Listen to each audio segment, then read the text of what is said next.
hearings? Mm-hmm. Okay. While everybody was paying attention to the Kavanaugh hearings and you thought the White House and Congress and the Republicans and Democrats were fighting, they all got together, both Senate and House and White House, all together, and adopted FASB 56, which says as an administrative policy that they can ignore all regulations, all laws, and the Constitution with relationship to financial management. Now, under guise of national security, right? I mean, that's kind of the argument, that it's something they can't divulge because of top secret, that kind of a thing. Right. Right. But understand what they did. They said, we, Nancy Pelosi and Chuck Schumer and the Republicans and Trump are all going to get together while you're all distracted by, Kavanaugh's sex life as a teenager. We're going to get together and we're going to delete 250 plus years of financial management code and laws and regulations and just agree that we can ignore the Constitution. Now, what I would say is, there's no way an administrative policy can negate the Constitution, financial management laws, and all the financial management regulation. But that's what they agreed to do, and nobody's called them on it yet. What a perfect example of the two-party illusion and how they use things like the Kavanaugh hearing, which, by the way, at that time, as I'm sure a lot of us did, we pointed at it as saying this is just it's political theater, right? And it's obvious that those things happen behind the scenes. And this is what I'm constantly trying to get people to see, is that if we can't get past the two-party divide, we will not be able to accomplish anything. So here's what was interesting.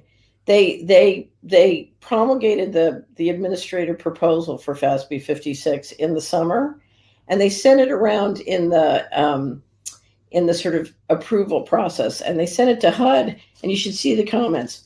HUD, the housing agency, domestic housing agency, writes, "Oh, we really need this. This is great." And you wonder, why is it that a domestic housing agency needs to keep secret books? Okay, so now remember, Oliver North, or one Office of Naval Intelligence agent used to say that Oliver North called HUD the covert, his what was it, the candy store of covert revenues. So then they sent it to the SEC. Now remember, this is something that's going to take the majority of the U.S. securities markets dark by a secret sort of administrative policy. The SEC says, you know what their comment was? Now remember, they're in charge of disclosure for the U.S. securities markets. Their comment was, no comment. That's no comment. We're going to delete disclosure for the majority of the securities market, and the SEC has no comment. Which says everything. It says everything. There's an article.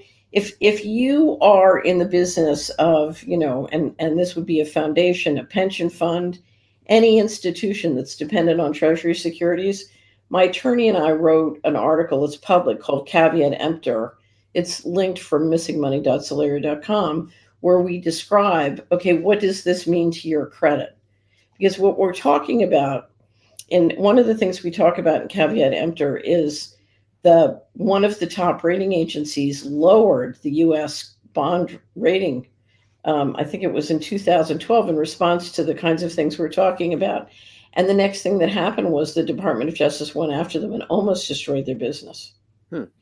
So we're talking about functioning in a world where any of the institutions that normally would bring transparency to bad behavior in the Treasury or the bond market, literally, they risk corporate or financial death or death.